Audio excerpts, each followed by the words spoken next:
الحمد للہ رب العالمین والعاقبۃ للمتقین والصلاة والسلام علی سید الانبیاء والمرسلین وعلی آلہ الطیبین الطاہرین ومن تبعہم بإحسان الی یوم الدین. اما بعد، محترم سامعین و سامعات، آج ہم سورہ بقرہ کی آیت نمبر 197 سے لے کر 210 تک کی تلاوت بھی کریں گے اور اس کے تفسیر سے، اس کے مفہوم سے آگاہی حاصل کرنے کی کوشش کریں گے. اللہ رب العزت ہمیں قرآن کی تلاوت کرنے کی، قرآن کو سمجھنے کی اور قرآن پر عمل پیرا ہونے کی توفیق عطا فرمائے.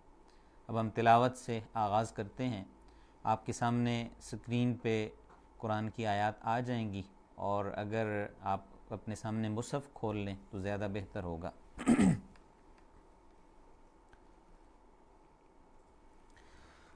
اعوذ باللہ من الشیطان الرجیم. بسم اللہ الرحمن الرحیم. الحج اشہر معلومات فمن فرض فیہن الحج فلا رفث ولا فسوق ولا جدال فی الحج وما تفعلوا من خير يعلمه الله وتزودوا فإن خير الزاد التقوى واتقون يا أولي الألباب. ليس عليكم جناح أن تبتغوا فضلا من ربكم فإذا أفضتم من عرفات فاذكروا الله عند المشعر الحرام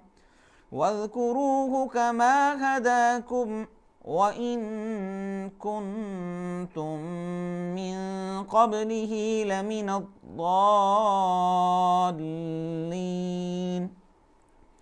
ثم أفيضوا من حيث أفاض الناس واستغفروا الله إن الله غفور رحيم.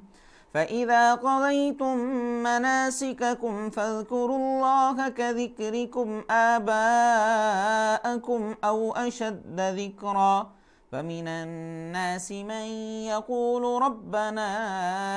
آتنا في الدنيا وما له في الآخرة من خلاق ومنهم من يقول ربنا آتنا في الدنيا حسنة وفي الآخرة حسنة وقنا عذاب النار. أولئك لهم نصيب مما كسبوا والله سريع الحساب. واذكروا الله في أيام معدودات فمن تعجل في يومين فلا إثم عليه ومن تأخر فلا إثم عليه لمن اتقى واتقوا الله واعلموا أنكم إليه تحشرون. ومن الناس من يعجبك قوله في الحياة الدنيا ويشهد الله على ما في قلبه وهو ألد الخصام. وإذا تولى سعى في الأرض ليفسد فيها ويهلك الحرث والنسل والله لا يحب الفساد. وإذا قيل له اتق الله أخذته العزة بالإثم فحسبه جهنم ولبئس المهاد. ومن الناس من يشري نفسه ابتغاء مرضات الله والله رؤوف بالعباد. يا أيها الذين آمنوا ادخلوا في السلم كافة ولا تتبعوا خطوات الشيطان إنه لكم عدو مبين. فَإِن زَلَلْتُم مِّن بَعْدِ مَا جَاءَتْكُمُ الْبَيِّنَاتُ فَاعْلَمُوا أَنَّ اللَّهَ عَزِيزٌ حَكِيمٌ هل ينظرون إلا أن يأتيهم الله في ظلل من الغمام والملائكة وقضي الأمر وإلى الله ترجع الأمور۔ صدق اللہ العظیم۔ یہ سورہ بقرہ کی آیات آپ کے سامنے تلاوت کی ہیں۔ یہ دوسرا پارہ اور 9واں رکوع ہے جس کی ہم نے تلاوت کی ہے۔ اس میں اللہ رب العزت نے جو گزشتہ درس میں رکوع میں ہم نے پڑھا تھا کہ حج تمتع کا اللہ نے ذکر کیا اور حج سے متعلقہ احکامات کا اللہ نے آغاز کیا تھا، تو وہی چیزیں اللہ تعالیٰ نے آگے بڑھائی ہیں اور ان کو مکمل کیا ہے، اور بہت ساری جو سابقہ رسمیں تھیں جن کو حج بنا لیا تھا عرب کے لوگوں نے، قریش کے لوگوں نے، تو اللہ رب العزت نے ان سابقہ رسموں کی اصلاح کی اور احکامات دیے ہیں۔ اور اس رکوع کے آخر میں اللہ رب العزت نے ایمان والوں کو خطاب کر کے ان سے مطالبہ کیا ہے، اور سب سے پہلے الحج اشہر معلومات۔ الحج، حج، اشہر شہر سے ہے، شہر مہینے کو کہتے ہیں، اشہر معلومات حج کے مہینے معلوم ہیں۔ فمن فرض فیہن الحج، پس جو کوئی جس پہ حج فرض ہو، یعنی فرض فیہن، ان مہینوں میں اس پر حج فرض ہو کا مطلب یہ ہے کہ ان مہینوں میں وہ حج کی نیت کر لے، احرام باندھ لے، تو فلا رفث، تو اس نے کوئی شہوانی کام نہیں کرنا، ولا فسوق، اس نے کوئی نافرمانی نہیں کرنی، کوئی فسق کا کام نہیں کرنا، ولا جدال، اور کوئی جھگڑا نہیں کرنا، فی الحج، حج کے بارے میں، حج کے ایام میں۔ وما تفعلوا من خیر، اور تم جو بھی بھلائی کا کام کرو گے، یعلمہ اللہ، اللہ اس کو جانتا ہے۔ وتزودوا، اور زاد راہ اختیار کرو، فإن خیر الزاد التقوی، بہترین زاد راہ تقوی ہے۔ واتقون، اور مجھ ہی سے ڈرو، یا اولی الالباب، اے عقل والو۔ اب حج کے ایام معلوم ہیں، اس کا مطلب کہ حج کے جو ایام ہیں وہ معروف ہیں، وہ سب کو پتہ ہے، اور حضرت ابراہیم علیہ السلام کے زمانے سے جب سے حج کی مشروعیت ہوئی تھی تو یہ سلسلہ چلا آ رہا تھا، لوگ اس سے آگاہ تھے کہ حج کے مہینے کون کون سے ہیں، کہ شوال، پھر اس کے بعد ذی قعدہ، اور اس کے بعد ذی الحجہ کے جو 10 دن تھے، تو شوال میں وہ حج کی تیاری شروع کر دیا کرتے تھے، حج کے سفر شروع ہو جایا کرتے تھے، اور حج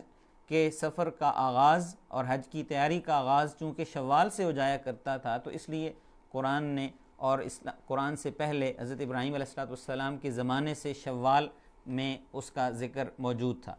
تو شوال میں حج کی تیاری، حج کا سفر، اس کا آغاز، ذی قعدہ وہ حرمت والے مہینے، چونکہ حرمت والے مہینوں کا ذکر ہوا پہلے کہ حرمت والے مہینوں میں جنگ، قتال، وہ ساری چیزیں منع ہوتی تھیں، تو لوگ سفر کیا کرتے تھے، حج کا سفر بھی انہی ایام میں ہوتا تھا، تجارت کے اسفار بھی ہوتے تھے۔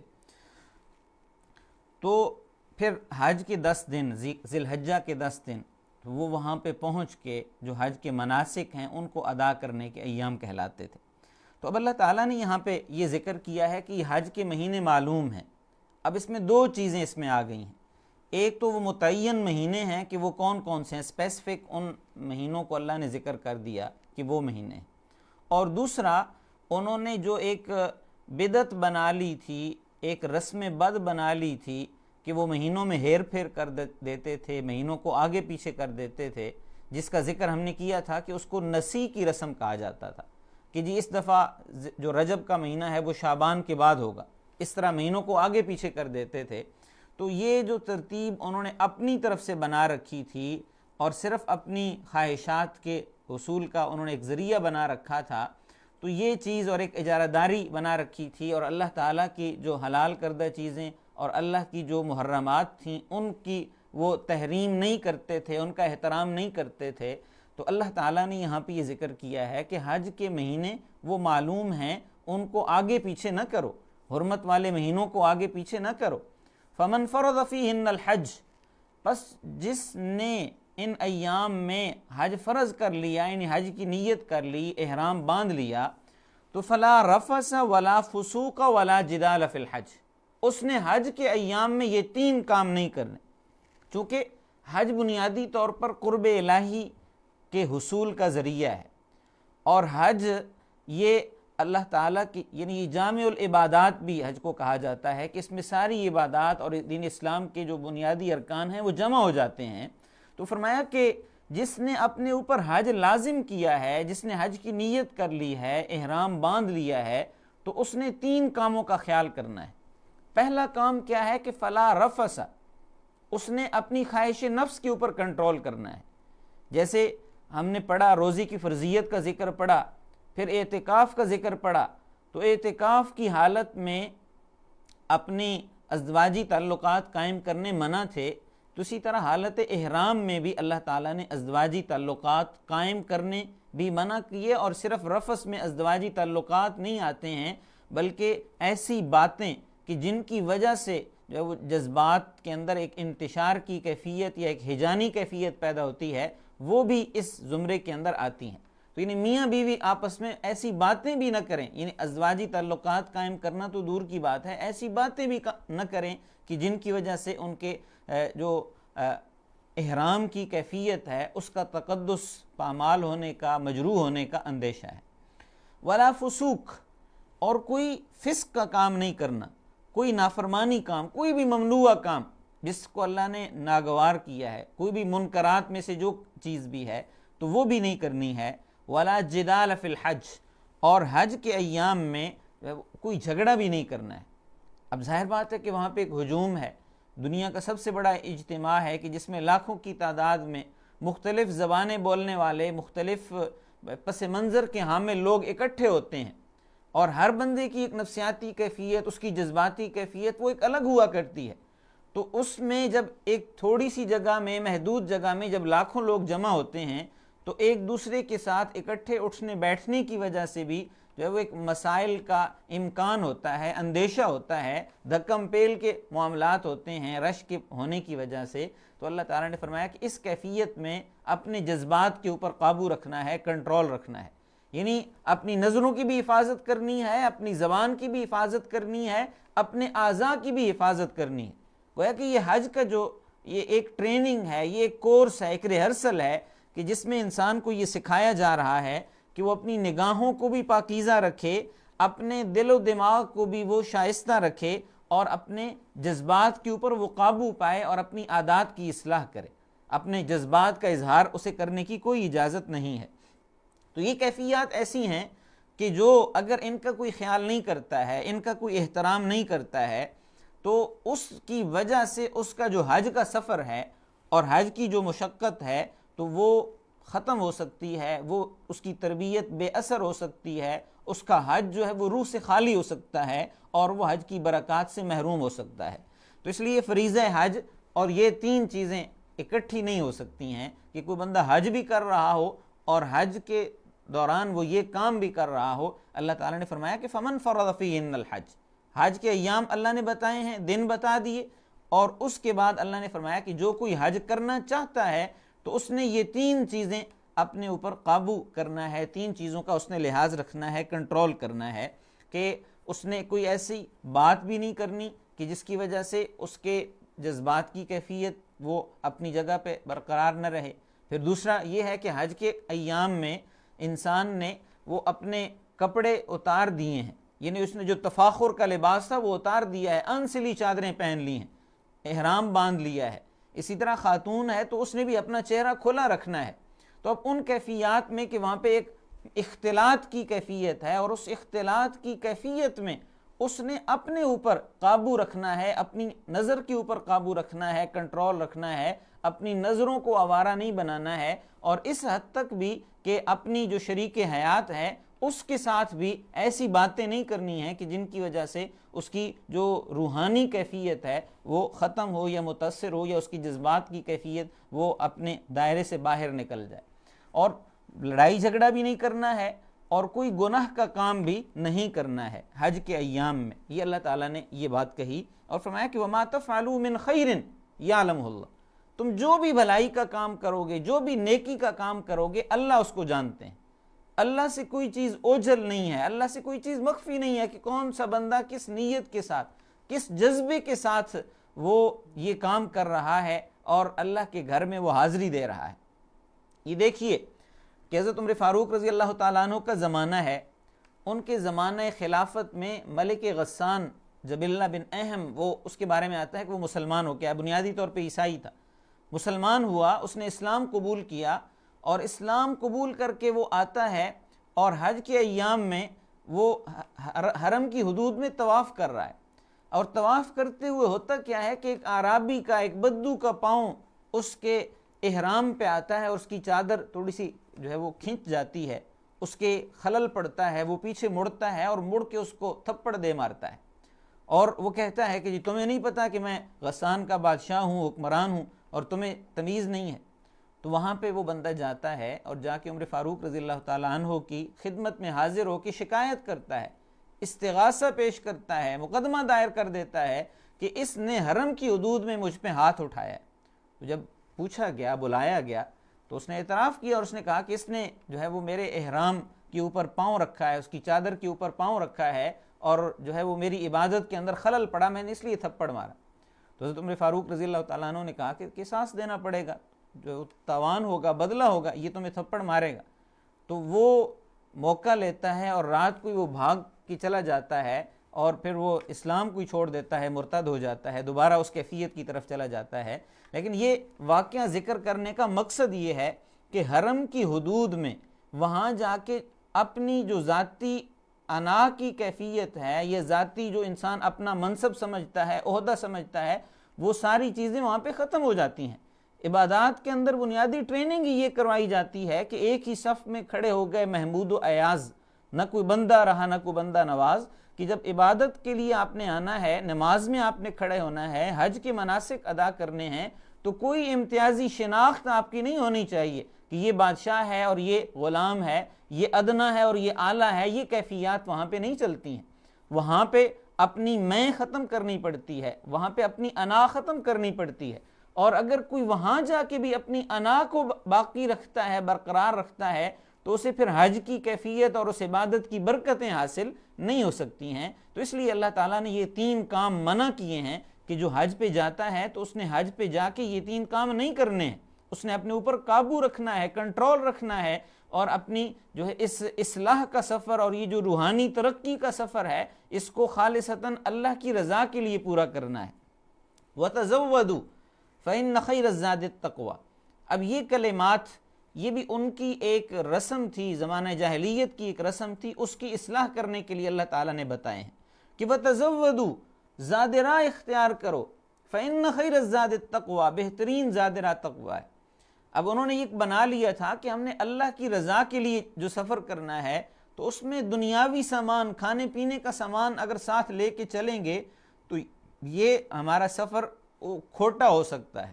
اور وہاں جا کے پھر کیا ہوتا تھا کہ لوگوں کے آگے ہاتھ پھیلانا شروع کر دیتے تھے، لوگوں سے مانگنا شروع کر دیتے تھے کہ ادھر سے دیکھیے کہ اللہ کے گھر میں آئے ہیں تو اللہ کے ساتھ تعلق قائم کرنا چاہیے، اور اللہ کے ساتھ تعلق مضبوط ہونا چاہیے، اس کے آگے اپنی حاجتیں پیش کرنی چاہیے، اسی کے سامنے سوال کے لیے ہاتھ پھیلانا چاہیے۔ تو وہ کام کرنے کے بجائے تو یہ عبادت کے لیے نکلے ہیں، اور ادھر سے یہ کیفیت اور ادھر سے وہ کیفیت کہ ساتھ سامان نہیں لیا، اس وجہ سے نہیں لیا کہ جی ہم اللہ کی راہ میں سفر کر رہے ہیں، اور ادھر سے اللہ کے آگے ہاتھ پھیلانے کے بجائے مخلوق کے آگے ہاتھ پھیلانا شروع ہو گئے۔ تو یہ کیفیات ایسی تھی کہ جس کی وجہ سے عبادت اور وہ ساری کیفیات متاثر ہوتی تھیں۔ تو اللہ رب العزت نے ان کی اس رسم کی بھی، ان کے اس رواج کی بھی اصلاح کی، اور فرمایا کہ زاد راہ لو، یہ کوئی چیز عبادت میں نہیں ہے کہ آپ خالی ہاتھ لے کے چلیں اور وہاں جا کے آپ عبادت ہی پھر نہ کر سکیں۔ فَإِنَّ خَيْرَ الزَّادِ التَّقْوَىٰ، لیکن پھر اللہ نے یہ ساتھ بتایا ہے کہ بہترین زاد راہ تقویٰ ہے، یعنی ساز و سامان جتنا بھی وافر لے لو، ٹھیک ہے، اپنی ضروریات کے مطابق ساز و سامان لو، لیکن اصل چیز وہ تقویٰ کی کیفیت ہے کہ تمہارے دل کے اندر ایک تقویٰ کی کیفیت ہونی چاہیے۔ انابت کی ایک کیفیت ہونی چاہیے، اور اصل چیز جو ہے وہ اللہ تعالیٰ کی عبادت اور بندگی ہونی چاہیے۔ واتقون یا اولی الالباب، واتقونی یا ضمیر متکلم کی تھی کہ مجھ سے ڈرو، یا اولی الالباب اے عقل والو، کہ اے عقل والو، اے ہوش حواس رکھنے والو، اپنے نفع اور نقصان کو سمجھنے والے لوگوں، تم کیا کرو، مجھ سے ڈرو، یعنی اللہ کا ڈر اپنے دل کے اندر پیدا کرو اور اللہ کی رضا کو اپنا مقصود اول بناؤ۔ اس کے بعد دوسری آیت میں اللہ تعالیٰ فرماتے ہیں کہ لیس علیکم جناح، تم پہ کوئی گناہ نہیں ہے، تم پہ کوئی حرج نہیں ہے کہ ان تبتغوا فضلا من ربکم، کہ تم اپنے رب کا فضل تلاش کرو۔ فَإِذَا أَفَضْتُم مِّنْ عَرَفَاتٍ، جب تم عرفات سے پلٹو، فَاذْكُرُوا اللَّهَ عِندَ الْمَشْعَرِ الْحَرَامِ، تو مشعر حرام کے پاس اللہ کا ذکر کرو۔ وَاذْكُرُوهُ، اور اس کو یاد کرو، کما ہداکم، جیسا اس نے تمہیں ہدایت دی، تمہاری رہنمائی کی۔ وَإِن كُنتُم مِّن قَبْلِهِ لَمِنَ الضَّالِّينَ، اور تم اس سے پہلے گمراہ تھے، تم اس سے پہلے ہدایت پہ نہیں تھے، تم اس سے پہلے راستے سے بھٹکے ہوئے تھے۔ اب اللہ تعالیٰ نے یہاں پہ ایک دوسری بات کی، یہ بھی ان کی رسم کی اصلاح تھی۔ وہ یہ سمجھتے تھے کہ جو بندہ حج پہ جاتا ہے تو وہ اپنا زاد راہ سارا سامان اسباب وہ لے کے جائے، اور وہ وہاں پہ کوئی کام کاج نہیں کر سکتا ہے۔ اور نبی علیہ السلام کے پاس ایک دفعہ ایک بندے نے آ کے سوال کیا کہ یا رسول اللہ، ہمارے پاس اونٹ ہیں اور وہ ہم بار برداری کے لیے، بوجھ لادنے کے لیے، حاجیوں کو مکہ سے عرفات لے جانے کے لیے کرائے پہ دیتے ہیں، تو ہم بھی پھر ساتھ حج کر لیتے ہیں، تو کیا اس طرح ہمارا حج ہو جاتا ہے کہ ہم ساتھ اپنا کام بھی کر رہے ہیں، اپنا ذریعہ معاش بھی ہمارا ہے، اور ساتھ ساتھ ہم ارکان حج بھی ادا کر لیتے ہیں؟ تو حضور سے یہ بات پوچھی گئی، اور جب یہ آیت نازل ہوئی تو حضور نے اس کو بلایا اور کہا کہ ہاں تم یہ کام کر سکتے ہو، اس میں کوئی ایسی ممانعت نہیں ہے، کہ لیس علیکم جناح، تم پہ کوئی حرج نہیں ہے، کوئی ممانعت نہیں ہے کہ ان تبتغوا فضلا من ربکم، کہ تم اپنے رب کا فضل تلاش کرو۔ اب رزق کے لیے اللہ تعالیٰ نے فضل کا لفظ استعمال کیا ہے، ذالک فضل اللہ یؤتیہ من یشاء، یہ اللہ کا فضل ہے، اللہ نے جو اپنی مخلوق کے اوپر کرم کیا، مہربانی کی، فضل کیا کہ ان کو رزق دیا، رزق کی وسعت دی۔ تو اگر تم اللہ تعالیٰ کا دیا ہوا جو رزق ہے وہ تلاش کر لیتے ہو، لیکن اس کی وجہ سے تمہارے مناسک حج کے اوپر فرق نہیں پڑتا ہے، تو کوئی حرج نہیں ہے۔ لیکن مقصود اللہ کی عبادت اور بندگی ہونی چاہیے، نہیں فرسٹ پریارٹی وہ مناسک حج ہونے چاہیے، وہ فرسٹ پریارٹی یہ نہیں ہونا چاہیے کہ وہاں پہ معاش کے لیے گئے ہیں تو چلیں ساتھ مناسک حج ادا کر لی، یعنی مناسک حج وہ پہلا مقصود ہوں، اور ساتھ اگر کوئی روزگار کا موقع مل گیا ہے تو اس میں کوئی ایسی قباحت والی بات نہیں ہے۔ فَإِذَا أَفَضْتُم مِّنْ عَرَفَاتٍ، یعنی سفر حج میں اللہ تعالیٰ نے حصول رزق کی اجازت دے دی۔ اس کے بعد دوسری بات اللہ تعالیٰ نے کہی کہ فَإِذَا أَفَضْتُم مِّنْ عَرَفَاتٍ، کہ جب تم میدان عرفات سے پلٹو، تو میدان عرفات یہ مکہ سے 9 میل کی مسافت پر ہے، اور میدان عرفات میں وقوف کرنا یہ حج کا رکن اعظم ہے۔ الحج العرفہ، ایک حدیث میں آتا ہے کہ حج وہ میدان عرفات میں وقوف کا نام ہے، کہ اگر کوئی میدان عرفات میں وقوف نہیں کرتا ہے تو کوئی حج نہیں ہے۔ اب دیکھیے کہ حج کے مناسک کے اندر یہ ہم غور کریں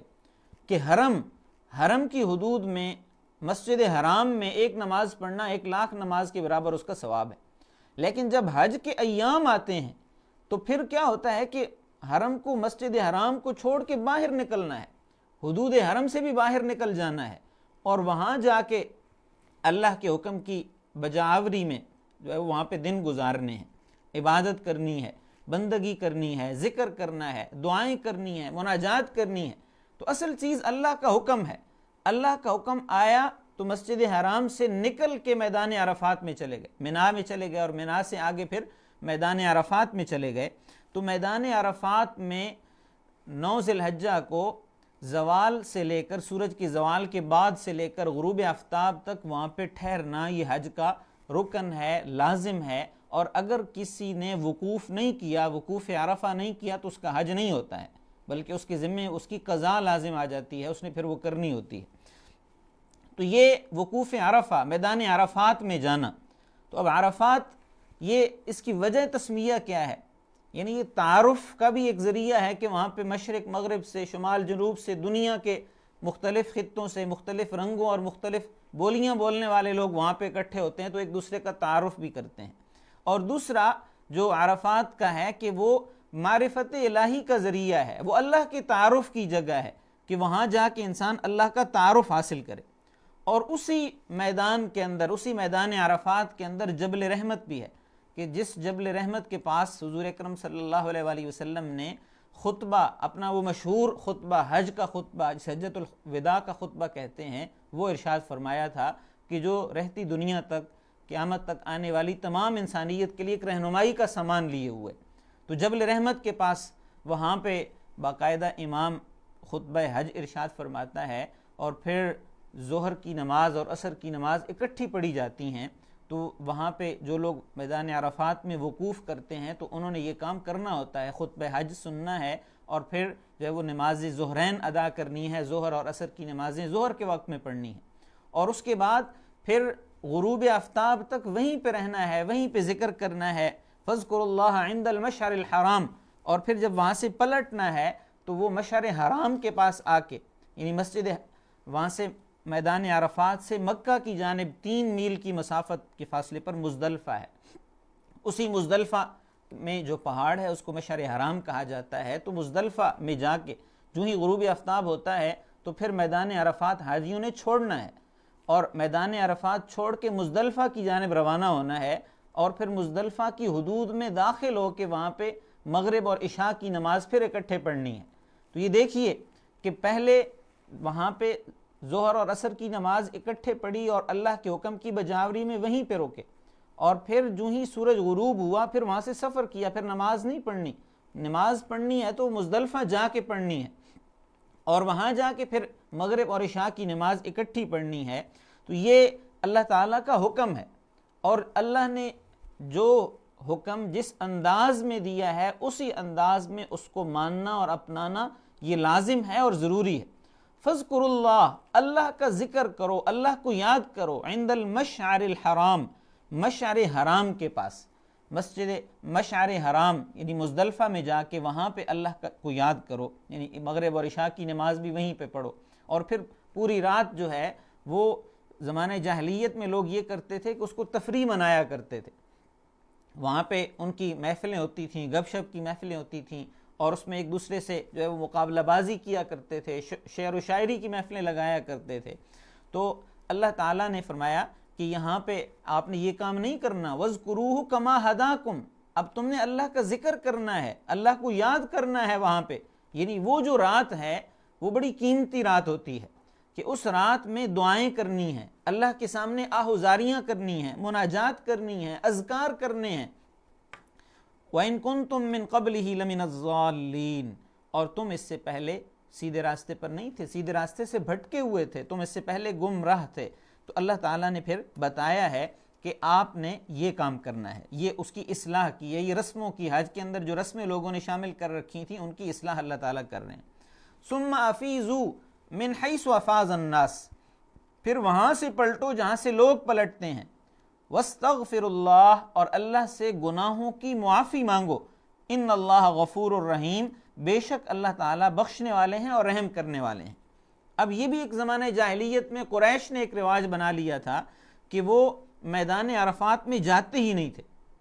وہ منا میں جا کے اور منا سے پھر واپس آ جاتے تھے، چونکہ منا سے باہر نکلیں گے تو آپ حرم کی حدود سے باہر نکل جائیں گے، تو وہ یہ کہتے تھے کہ جی ہم چونکہ اللہ کے گھر کے متولی ہیں، ہم اللہ کے گھر کے خادم ہیں، ہم اللہ تعالیٰ نے ہمیں اپنے گھر کا نگران بنایا ہوا ہے، تو اس لیے ہم پہ یہ لازم نہیں ہے کہ ہم حج کے مناسک میں عرفات میں جائیں اور آگے مزدلفہ میں جائیں، تو اس لیے ہم آگے نہیں جائیں گے، اور وہ مینا کے اندر ہی ٹھہر جایا کرتے تھے۔ تو اللہ تعالیٰ نے انہیں کہا کہ ثم افیضوا من حیث افاض الناس، کہ جہاں سے لوگ پلٹتے ہیں میدان عرفات میں جا کے وہاں سے لوگ پلٹتے ہیں، تو تم بھی وہاں جا کے وہاں سے واپس پلٹو، تم ایسا نہ کرو کہ میدان عرفات سے ہی واپس آ جاؤ۔ وَاسْتَغْفِرُوا اللَّهَ، اور اللہ سے معافی مانگو۔ تو اب یہ انہوں نے صرف پہلے تو قریش نے یہ کام شروع کیا،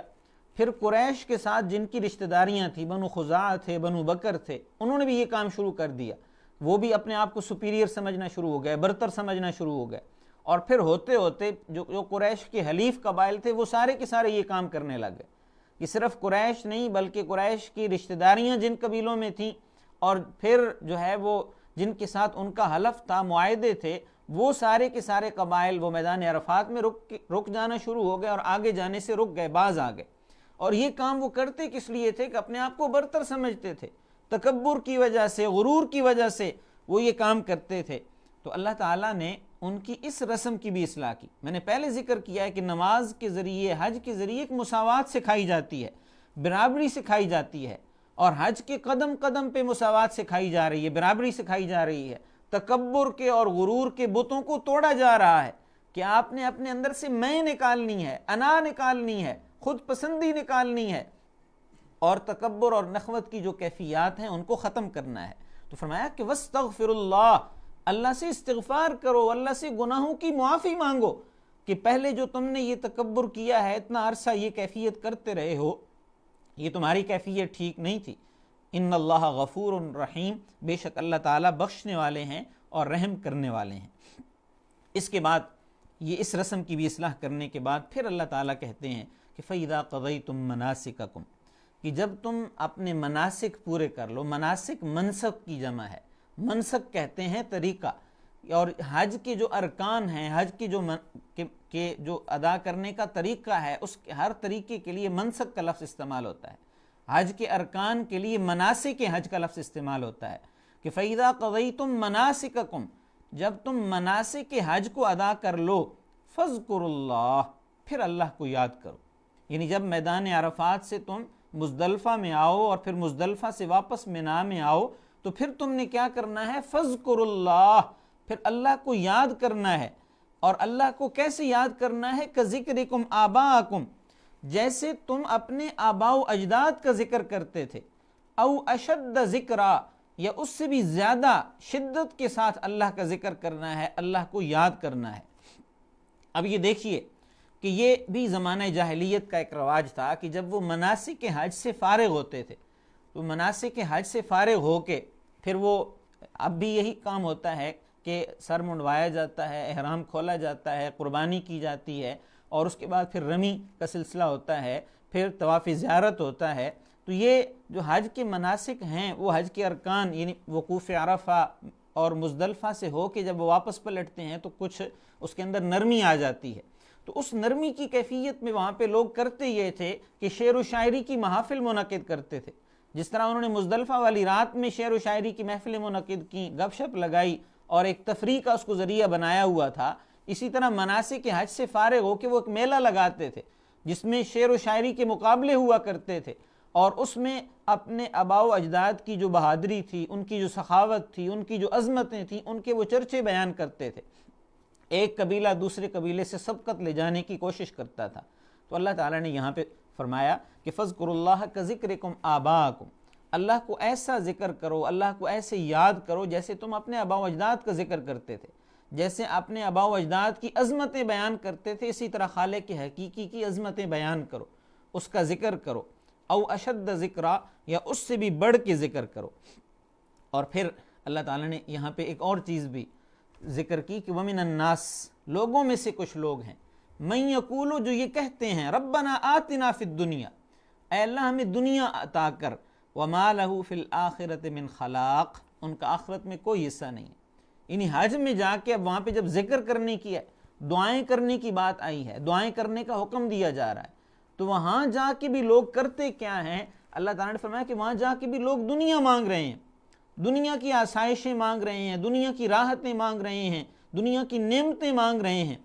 اور فما لہ فی الآخرۃ من خلاق، اور ان کا آخرت میں کوئی حصہ نہیں ہے۔ اب یہ دیکھیے کہ ذہنی تصورات کی اب اللہ تعالیٰ یہاں پہ اصلاح کر رہے ہیں کہ حج کے اختتام کے اوپر دعائیں کرنی ہیں تو دعاؤں میں دنیا کا سوال نہیں کرنا ہے۔ دنیا کہتے ہیں دنا یدنو، جو قریب کی چیز ہے، اور آخر کہتے ہیں جو بعد میں آنے والی چیز ہے، جو دور کی چیز ہے۔ تو اس لیے جو ہماری زندگی ہے، اس کے لیے ہم دنیا کا لفظ استعمال کرتے ہیں کہ یہ ہماری قریب کی چیز ہے، ہمارے سامنے کی چیز ہے، اور جو دنیا کے بعد والی زندگی ہے، چونکہ ہم نے دیکھی نہیں ہے، ہم سے دور ہے، وہ بعد والی ہے، اس لیے اس کے لیے آخر کا لفظ اور آخرت کا لفظ استعمال کیا جاتا ہے۔ تو فرمایا کہ ان کا آخرت میں کوئی حصہ نہیں ہے، دنیا میں ہی اللہ سے سب کچھ مانگ رہے ہیں۔ اور دنیا کی کیفیت تو کیا ہے؟ اللہ نے فرمایا وَمَا مَتَاعُ الْحَيَاةِ الدُّنْيَا إِلَّا مَتَاعُ الْغُرُورِ، کہ دنیا کی زندگی کا سامان وہ تو دھوکے کا سامان ہے، اور وہ تو جس طرح دنیا عارضی ہے اسی طرح دنیا کی چیزیں بھی عارضی ہیں، دنیا کے مقام بھی عارضی ہیں، دنیا کے جو عہدے ہیں وہ بھی عارضی ہیں، اور دنیا کی آسائشیں بھی عارضی ہیں۔ اور وَالْآخِرَةُ خَيْرٌ وَأَبْقَىٰ، اصل چیز تو آخرت ہے جو باقی رہنے والی ہے، جو ہمیشہ ہمیشہ کے لیے، جیسے آخرت کی زندگی وہ ہمیشہ کی ہے، اسی طرح آخرت کی نعمتیں بھی ہمیشہ کے لیے ہیں، وہ بھی عارضی نہیں ہیں۔ تو لوگ وہاں جا کے بھی کرتے کیا ہیں کہ اللہ تعالیٰ سے صرف دنیا مانگتے ہیں، اور وَمَا لَهُ فِي الْآخِرَةِ مِنْ خَلَاقٍ، اور آخرت میں ان کا کوئی حصہ نہیں ہے۔ اور اس کے مقابلے میں اللہ تعالیٰ نے ایک متبادل چیز بتائی ہے، اور اس کو نبی اکرم صلی اللہ علیہ وسلم کی ایک پسندیدہ دعا ہونے کا اعزاز بھی حاصل ہے کہ وَمِنْهُمْ مَنْ يَقُولُ، کہ ان میں سے کچھ لوگ ایسے ہیں جو حج کرنے جاتے ہیں، ان میں سے کچھ لوگ ایسے بھی ہیں کہ جو کہتے ہیں ربنا آتنا فی الدنیا حسنہ، اے اللہ ہمیں دنیا کے اندر بھی بھلائیاں عطا کر، وفی الآخرۃ حسنہ، اور ہمیں آخرت کے اندر بھی بھلائیاں عطا کر، وقنا عذاب النار، اور ہمیں جہنم کے عذاب سے جو ہے وہ بچا لے۔ اب دیکھیے اللہ تعالیٰ نے بڑی پیاری دعا کہ دنیا مانگنے سے منع نہیں کیا، لیکن دنیا کے اندر اللہ نے بھلائی مانگنے کا حکم دیا کہ ربنا آتنا فی الدنیا حسنہ، کہ دنیا کے اندر ہمیں بھلائی عطا کر، ہمیں بہتری عطا کر۔ تو حسنہ جو ہوتی ہے وہ تمام ظاہری اور باطنی بھلائیوں کا مجموعہ ہوا کرتی ہے، کہ دنیا کے اندر بھی ہمیں جو چیز عطا کر اس کے اندر ہمارے لیے خیر ہو، بھلائی ہو، برکت ہو، ظاہری طور پہ بھی بھلائی خیر ہو، اور آخرت کے اندر بھی جو ہے وہ اخروی طور پہ، باطنی طور پہ بھی اس کے اندر بھلائی ہو، بہتری اور خیر اور برکت ہو۔ نبی اکرم صلی اللہ علیہ وسلم احادیث میں آتا ہے کہ حضور نے ایک بندے کو دیکھا کہ وہ بندہ جو ہے وہ دن بدن کمزور ہوتا جا رہا ہے، اور بڑی اس کی عجیب سی کیفیت بن گئی ہے۔ تو حضور نے پوچھا کہ ہاں بھئی تمہیں کیا ہوا ہے، کون سی بیماری ہے، کیا مرض لاحق ہو گیا ہے؟ تو وہ کہنے لگا کہ یا رسول اللہ میں نے اللہ سے دعا کی ہے کہ اللہ تعالیٰ آپ نے جو مجھے آخرت میں عذاب دینا ہے تو وہ آخرت میں عذاب کے بجائے آپ دنیا کے اندر ہی مجھے عذاب دے لیں۔ تو حضور اکرم صلی اللہ علیہ وسلم نے اس موقع پر پھر اس بندے کے ذریعے سارے صحابہ اور سارے صحابہ کے ذریعے ساری امت کو یہ بات بتائی، سکھائی کہ جب بھی اللہ سے مانگو بھلائی مانگو، اللہ سے خیر مانگو، یعنی اللہ سے عذاب نہ مانگو، عذاب سے اللہ کی پناہ مانگو، وقنا عذاب النار، اے اللہ میں جہنم کے عذاب سے پناہ عطا کر، ہماری حفاظت فرما، ہمیں دنیا کے اندر بھی بھلائیاں دے اور آخرت کے اندر بھی ہمیں بھلائیوں سے محروم نہ کر، ہمیں اپنے فضل سے محروم نہ کر۔ تو یہ ایک جامع دعا ہے، اور ہمیں ہر نماز کے ساتھ یہ دعا کرنی چاہیے، اس دعا کو اپنا وظیفہ بنانا چاہیے کہ ربنا آتنا فی الدنیا حسنہ، دنیا میں بھی اللہ سے بھلائی مانگی جائے، صرف جو ہے وہ آسائشیں نہ مانگی جائیں، بھلائی مانگی جائے، بہتری مانگی جائے، آزمائشوں سے جو ہے وہ پناہ مانگی جائے۔ جیسے ایک دعا میں آتا ہے کہ نبی اکرم صلی اللہ علیہ وسلم نے باقاعدہ دعا مانگی ہے، اور اس دعا کے الفاظ کیا ہیں کہ اللہم انی اعوذ بک من فتنۃ المحیا، کہ اللہ میں آپ سے جینے کے جو فتنے ہیں ان سے بھی پناہ مانگتا ہوں، اور پھر جو ہے مختلف اور فتنے ان کا ذکر کیا۔ اسی طرح حضور نے اللہ سے یہ بھی دعا مانگی کہ اللہم انی اعوذ بک من الجبن والبخل واعوذ بک من العجز والکسل واعوذ بک من غلبۃ الدین وقہر الرجال، کہ اللہ میں آپ کی پناہ مانگتا ہوں، بزدلی سے پناہ مانگتا ہوں، بخل سے پناہ مانگتا ہوں، عاجزی سے پناہ مانگتا ہوں، محتاجی سے پناہ مانگتا ہوں، سستی سے پناہ مانگتا ہوں، قرض کے مغلوب ہونے سے پناہ مانگتا ہوں کہ قرض مجھ پہ غالب آ جائے، میں قرض کے بوجھ تلے دب جاؤں، اور لوگوں کے قہر سے اللہ میں آپ کی پناہ مانگتا ہوں۔ تو حضور نے دعائیں سکھائی ہیں، تو بہترین دعائیں حضور کی دعائیں ہیں، بہترین دعائیں قرآن کی دعائیں ہیں، تو ان دعاؤں کو اپنا وظیفہ بنانا چاہیے اور یہ دعائیں کرنی چاہیے۔ تو فرمایا کہ لوگوں میں سے اب جو لوگ یہ دعائیں کرتے ہیں نا، ان کے بارے میں اللہ نے فرمایا اولئک لہم نصیب مما کسبوا، ان لوگوں کے لیے حصہ ہے جو انہوں نے کمایا ہے، جو نیکیاں کی ہیں، جو بھلائیاں کی ہیں، تو ان میں اللہ تعالیٰ نے ان کا باقاعدہ حصہ رکھا ہے۔ واللہ سریع الحساب، اور اللہ تعالیٰ جلدی حساب دینے والے ہیں۔ اب آپ دیکھیے کہ حج میں اللہ نے ذکر کرنے کا حکم دیا، دعائیں کرنے کا، اور پھر دعا بھی ساتھ اللہ نے سکھا دی کہ یہ دیکھیے اللہ کا بندے کے اوپر ایک کرم ہے، مسلمانوں کے اوپر ایک اللہ نے مہربانی کی ہے کہ اپنا فضل حاصل کرنے کا طریقہ، وہ الفاظ بھی سکھا دیے، طریقہ بھی بتا دیا کہ اس انداز میں تم میرا فضل حاصل کر سکتے ہو کہ حج کے ارکان ادا کرتے ہوئے بھی تم یہ دعائیں کرو، تو اللہ تعالیٰ اپنے فضل سے وہ کیفیات پھر انسان کو عطا کر دیتے ہیں۔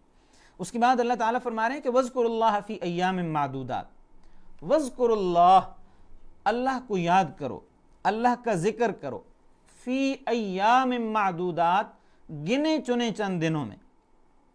اب وہ گنے چنے چند دن کون سے ہیں؟ وہ تکبیرات تشریق جن میں ہم پڑھتے ہیں، ایام تشریق ہیں، جو ایام تشریق ہیں، جو حج کے وہ ایام ہیں، ان کے اندر کیا کرو؟ اللہ کو یاد کرو۔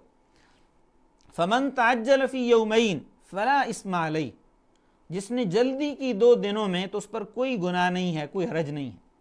ومن تاخر، اور جس نے تاخیر کی، فلا اثم علیہ، اس پر بھی کوئی حرج نہیں ہے، کوئی گناہ نہیں ہے۔ لمن اتقى، یہ حکم اس کے لیے ہے جو تقوی اختیار کرے۔ واتقوا اللہ، اللہ سے ڈرو۔ واعلموا، یہ بات جان لو، انکم الیہ تحشرون، تم اسی کی طرف جمع کیے جاؤ۔ تو اب یہ گنتی کے دنوں سے مراد تشریق کے دن ہیں، اور ان میں اللہ تعالیٰ فرما رہے ہیں کہ حج چونکہ ایک مخلصانہ عبادت ہے، یہ تمام عبادات کی روح ہے۔ جب آپ مناسک حج سے فارغ ہو جائیں، اس کے بعد آپ نے احرام کھولنا ہے، لیکن طواف زیارت آپ نے کرنا ہے، پھر آپ نے رمی کرنی ہے، 3 دن آپ نے رمی جمار کرنی ہے، تو 11 اور 12 اور 13 ذی الحج کے جو 3 دن ہیں، ان میں آپ نے رمی کرنی ہے۔ اور اگر کوئی 2 دن بھی 11 اور 12 میں رمی کر کے مکہ میں واپس آنا چاہتا ہے تو آ سکتا ہے، اللہ تعالیٰ نے اجازت دے دی، رخصت دے دی۔ لیکن اللہ تعالیٰ نے ساتھ کہا کہ فمن تاخر، جو 3 دن پورے کرے، وہاں پہ رہے، تو اس پر کوئی حرج نہیں ہے۔ لمن اتقى، جو تقوی اختیار کرے۔ اور اس میں پھر فقہائے کرام کی رائے یہ ہے کہ بہترین یہ ہے کہ وہ 3 دن وہاں پہ پورے کرے، وہیں پہ ٹھہرے اور اللہ کے حکم کی بجاوری کرے۔ لیکن اگر کوئی 11-12 کو ہی وہ پوری کر کے کنکریاں آنا چاہتا ہے تو وہ آ سکتا ہے، اس سے اس کے حج پہ کوئی اثر نہیں پڑے گا۔ لیکن بہتر یہ ہے کہ اگر وہ 13 کی تاریخ تک وہیں پہ رہ کے وہ کنکریاں 3 دن پورے کرے اور پھر آئے۔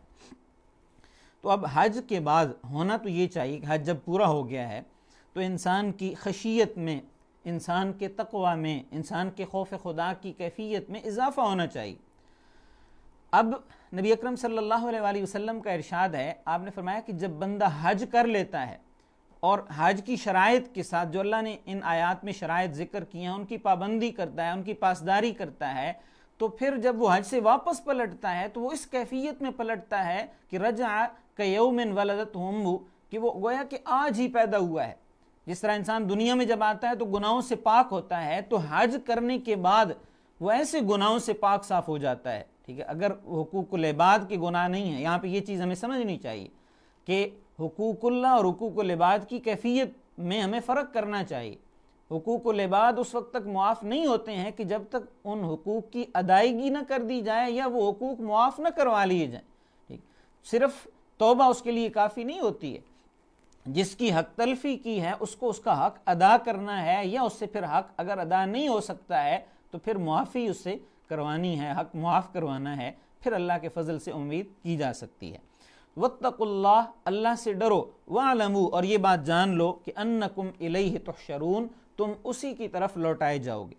اب اس کے بعد اللہ تعالیٰ نے کچھ لوگوں کا ذکر کیا ہے، 2 قسم کے لوگوں کے اللہ نے درجے ذکر کیے ہیں۔ ومن الناس، لوگوں میں سے کچھ لوگ ایسے ہیں کہ من یعجبک قولہ، کہ جن کی باتیں آپ کو اچھی لگتی ہیں، فی الحیات الدنیا، دنیا کی زندگی میں۔ کئی لوگ ہوتے ہیں وہ بڑی بڑی باتیں کرتے ہیں، بڑے جو ہے وہ چرب زبان ہوتے ہیں، بڑی وہ ایسی انداز میں باتیں کرتے ہیں کہ لوگوں کو اپنی باتوں سے متاثر کر دیتے ہیں۔ وَيُشْهِدُ اللَّهَ عَلَى مَا فِي قَلْبِ، اور وہ اللہ کو گواہ بناتے ہیں اس بات پر جو ان کے دلوں میں ہے۔ یعنی لوگوں کو متاثر کرنے کے لیے، لوگوں کو متوجہ کرنے کے لیے وہ کرتے کیا ہیں کہ اب دل کی کیفیت تو اللہ جانتا ہے، لیکن وہ قسمیں اٹھا اٹھا کے وہ لوگوں کو متاثر کرتے ہیں کہ ہمارے دل میں آپ کے لیے خلوص ہے، آپ کے لیے احترام ہے، اس طرح کی باتیں کرتے ہیں۔ تو یہ کردار میں ان کے دو عملی ہوتی ہے، وہ منافقت کی کیفیت ہوتی ہے۔ کہ یہ روایات میں آتا ہے کہ اخنس بن شریک ایک بندے کا نام تھا، تو وہ بڑی جو ہے وہ چرب زبانی کی باتیں کیا کرتا تھا، لوگ اس کی باتیں سنا کرتے تھے، لیکن اس کی باطنی کیفیت کیا تھی وہ ٹھیک نہیں تھی۔ تو وہ اور اس جیسی کیفیت جن لوگوں کی بھی ہے تو اللہ تعالیٰ نے ان کی دو عملی کی کیفیت کو، ان کے ظاہر اور باطن کی کیفیت میں جو دوئی کی کیفیت ہے اس کو ذکر کرتے ہوئے فرمایا کہ لوگ یہ کرتے ہیں، آپ کو ان کی باتیں اچھی بھی لگتی ہیں، وَهُوَ أَلَدُّ الْخِصَامِ، لیکن وہ سخت جھگڑالو ہے، وہ سخت قسم کا جھگڑالو ہے۔ اور اس کی کیفیت کیا ہے کہ وَإِذَا تَوَلَّى، کہ جب وہ آپ کے پاس سے پلٹتا ہے، واپس جاتا ہے، یعنی آپ کے سامنے آتا ہے، تو اس کی کیفیت کیا ہوتی ہے؟ بڑا جی اسلام کے لیے میں یہ کر دوں گا، وہ کر دوں گا، اور میرے لیے آپ کے دل میں ایسی جذبات ہیں، ایسی میں مسلمانوں کے ساتھ مخلص ہوں۔ لیکن وَإِذَا تَوَلَّى، تولا کے دو مفہوم مفسرین نے کی ہیں۔ ایک تو تولا کا مطلب ہے پیچھے پلٹنا، جب وہ واپس پلٹتا ہے، مسلمانوں کی محفل سے ہٹتا ہے، حضور کی محفل سے ہٹتا ہے، تو پھر کیا ہوتا ہے؟ سعیٰ فی الارض، وہ زمین میں کوشش کرتا ہے، اور کوشش کیا ہوتی ہے؟ لیفسد فیہا، تاکہ وہ اس میں فساد پیدا کرے، ویہلک الحرث والنسل، اور وہ کھیتی کو بھی برباد کر دے اور نسل انسانی کو اس کو بھی پامال کر دے، یہ اس کی کیفیت ہوتی ہے۔ اور دوسرا تولا کا مفہوم جو مفسرین نے بیان کیا ہے وہ یہ ہے کہ جب اسے حکومت ملتی ہے، جب اسے اختیار ملتا ہے، یعنی اپنے آپ کو ویسے تو اس نے چھپا کے رکھا ہوا ہوتا ہے، اوپر سے بڑا تقویٰ کا لبادہ اوڑھا ہوا ہے،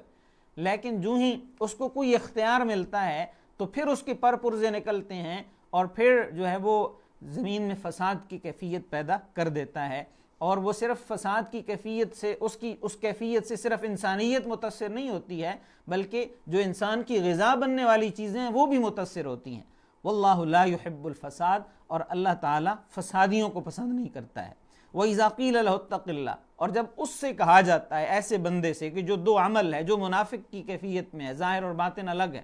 اتق اللہ، اللہ سے ڈرو، اللہ سے ڈرو، یہ کام نہ کرو، تو اخذتہ العزت بالاسم،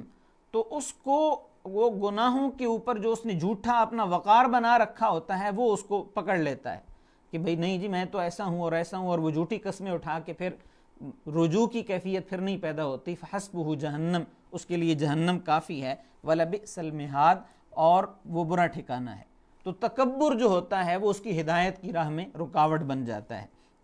اور اس کی نفاق کی کیفیت ختم نہیں ہوتی ہے۔ اور اس کے مقابلے میں دوسرا کردار اللہ تعالیٰ نے ذکر کیا ہے۔ ایک پہلا کردار کہ جو دو عمل ہیں، جو دوغلے پن کا شکار ہیں، اور دوسرا کردار کہ وَمِنَ النَّاسِ، لوگوں میں سے کچھ ایسے لوگ بھی ہیں کہ مَن یشری نفسہ،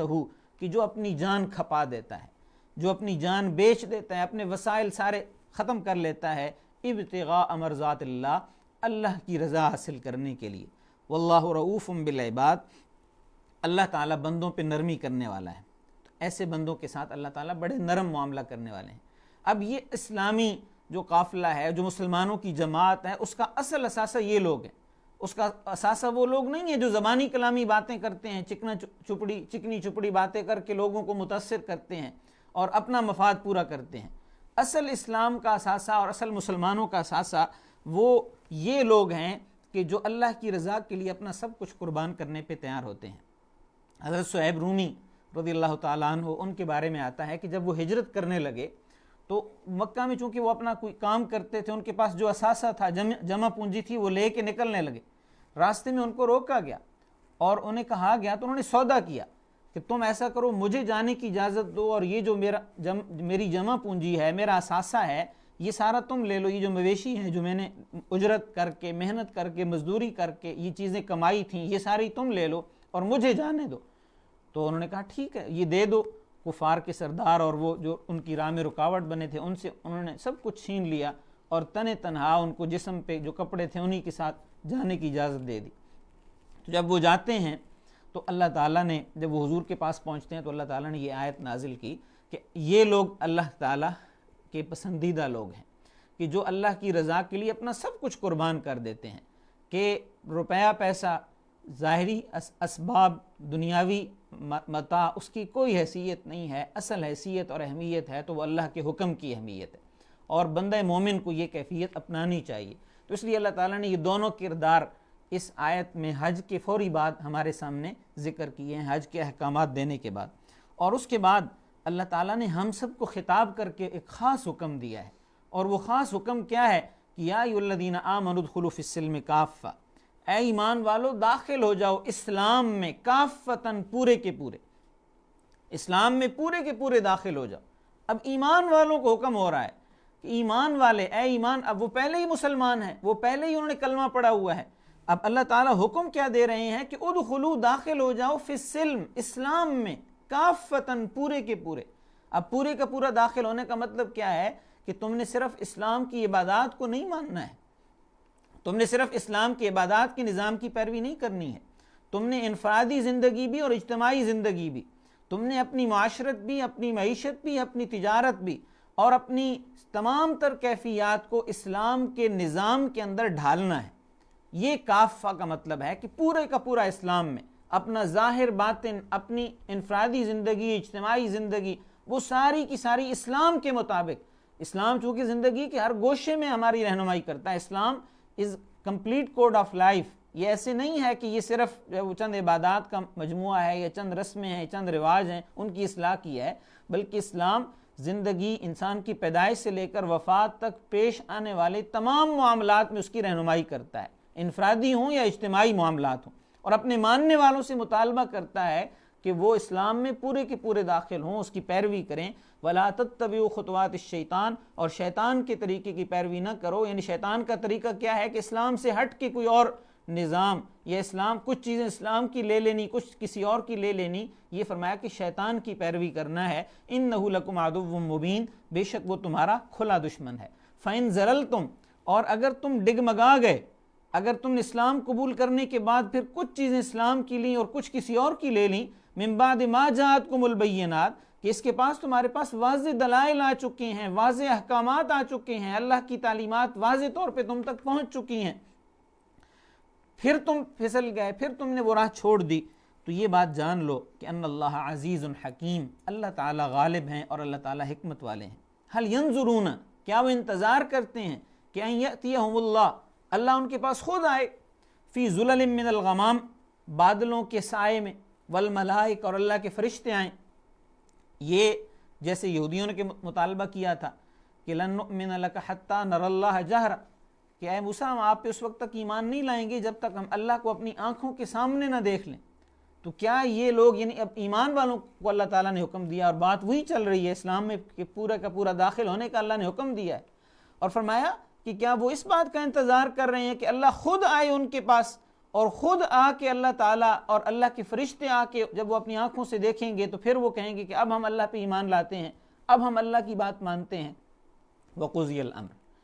معاملے کا فیصلہ کر دیا جائے گا۔ وَإِلَى اللَّهِ تُرْجَعُ الْأُمُورُ، اور تمام امور اللہ کی طرف لوٹائے جاتے ہیں، اللہ کی طرف پھیرے جاتے ہیں۔ تو یہ قرآن کی آیات میں سے یہ جو مشتبہات ہیں ان کے ضمن میں یہ آتی ہے کہ اللہ تعالیٰ کس کیفیت میں آئیں گے، بادلوں کے اندر آنے کی اللہ کی کیا کیفیت ہے، یا اس کی کیا جو ہے، چونکہ اللہ تعالیٰ لیس کمثلہ شیء، اس جیسی تو کوئی چیز نہیں ہے، اس کا تو ہم تصور نہیں کر سکتے ہیں کہ اللہ کے ہاتھ کیسے ہیں، اللہ کیسے آئیں گے، کیسے ان کی مجسم صورت کیا ہوگی، یہ ہم بیان نہیں کر سکتے ہیں، لیکن یہ ان کے مطالبے کی کیفیت کو اللہ تعالیٰ نے ذکر کیا ہے کہ کیا وہ اس بات کا انتظار کر رہے ہیں کہ اللہ تعالیٰ خود بنفس نفیس ان کے پاس آئیں گے، اور اللہ کے فرشتے جب ان کے پاس آئیں گے تو اس وقت وہ ایمان لائیں گے، لیکن اس وقت پھر کوئی کیفیت نہیں ہوگی، اس وقت تو معاملات کے فیصلے ہوں گے، جب اللہ تعالیٰ عدالت سجائیں گے، میدان حشر میں سب کو اکٹھا فرمائیں گے، اور خود جب جلوگر ہوں گے تو پھر اس کے بعد اللہ معاملات کے فیصلے کریں گے، اس وقت پھر کسی کے پاس کوئی مہلت عمل نہیں ہوگی۔ مہلت عمل ہے تو ابھی ہے، اس دنیا کی زندگی میں ہے، اور اس میں ہی انسان نے اپنی اصلاح کرنی ہے، اپنی کیفیات کو درست کرنا ہے، دوغلے پن سے ہٹ کے یک رنگی اختیار کرنی ہے، دو رنگی چھوڑنی ہے اور یک رنگی اختیار کرنی ہے، اور یہی چیز اللہ تعالیٰ نے اپنے نبی کے ذریعے امت کو سکھائی ہے کہ قُلْ إِنَّ صَلَاتِي وَنُسُكِي وَمَحْيَايَ وَمَمَاتِي لِلَّهِ رَبِّ الْعَالَمِينَ، کہ اے نبی آپ کہہ دیجئے کہ میری نماز، میری قربانی، میرا جینا اور میرا مرنا للہ رب العالمین، اللہ رب العالمین کے لیے ہے۔ تو بندہ مومن کی زندگی کا مقصد ہی اللہ کی رضا ہونی چاہیے، اللہ کی خوشنودی کا حصول ہونا چاہیے، اللہ کے بتائے ہوئے طریقے کے مطابق زندگی گزارنی ہونی چاہیے، اپنی منشا، اپنی خواہش، اپنی ساری کیفیات وہ اس کو چھوڑنی ہوں گی، چھوڑنی چاہیے، اسی کے نتیجے کے اندر کامیابی ہے۔ اللہ تعالیٰ سے دعا ہے کہ اللہ تعالیٰ ہمیں قرآن و سنت کو سمجھنے کی، قرآن و سنت کا شعور حاصل کرنے کی، قرآن کے ساتھ جڑنے کی، اور اپنے معاملات قرآن و سنت کے مطابق انجام دینے کی توفیق عطا فرمائیں۔ وآخر دعوانا ان الحمد للہ رب العالمین۔ آمین. الحمدللہ رب العالمین والصلاة والسلام علی سید الانبیاء والمرسلین. ربنا آتنا فی الدنیا حسنہ وفی الآخرۃ حسنہ وقنا عذاب النار. الہ العالمین، قرآن مجید کی تلاوت کرنے کی، قرآن کا فہم حاصل کرنے کی اور قرآن کے مطابق اپنے معاملات کو چلانے کی توفیق عطا فرما. الہ العالمین، خواہشات نفس سے بچنے کی توفیق عطا فرما. الہ العالمین، خواہشات نفس کے اوپر قابو پانے کی توفیق عطا فرما. الہ العالمین، دوغلے پن سے، دو رنگی سے بچنے کی اور یکسوئی کے ساتھ صبغت اللہ کی تفسیر بننے کی ہمیں توفیق عطا فرما. اللہ کے رنگ میں اپنے آپ کو رنگنے کی توفیق عطا فرما. الہ العالمین، ہمیں نبی اکرم صلی اللہ علیہ وسلم کی سچی محبت اور کامل اتباع نصیب فرما. حضور اکرم صلی اللہ علیہ وآلہ وسلم کے اسوہ سے سبق حاصل کرنے کی اور اپنے معاملات سیرت کے مطابق چلانے کی توفیق عطا فرما. رزق حلال کمانے کی اور اس پہ قناعت اختیار کرنے کی توفیق عطا فرما. باہمی خلوص کے ساتھ، محبت اور مودت کے ساتھ زندگی گزارنے کی توفیق عطا فرما. اجتماعیت کو قائم رکھنے کی، اجتماعیت کے اوپر برقرار رہنے کی توفیق عطا فرما. مسلمانوں کو، امت کو جسد واحد بننے کی توفیق عطا فرما. الہ العالمین، امت مسلمہ جہاں بھی مسلمان کہیں پہ آزمائشوں کا شکار ہیں، پریشانیوں کا شکار ہیں، الہ العالمین اپنے خصوصی کرم سے، اپنے خصوصی مہربانی سے امت کی پریشانیاں، مسلمانوں کی پریشانیاں دور فرما. ہمیں اتحاد اتفاق کے ساتھ اپنے معاملات کو چلانے کی توفیق عطا فرما. سعادت کی زندگی عطا فرما. اور الہ العالمین، ہمیں مرتے وقت کلمہ طیبہ لا الہ الا اللہ محمد رسول اللہ ہماری زبانوں پہ جاری فرما اور ہمیں اس کے مطابق اپنی زندگیاں گزارنے کی توفیق عطا فرما. ربنا تقبل منا انک انت السمیع العلیم وتب علینا انک انت التواب الرحیم. وصلی اللہ تعالی علی النبی الکریم محمد وعلی آلہ وصحبہ اجمعین برحمتک یا رب.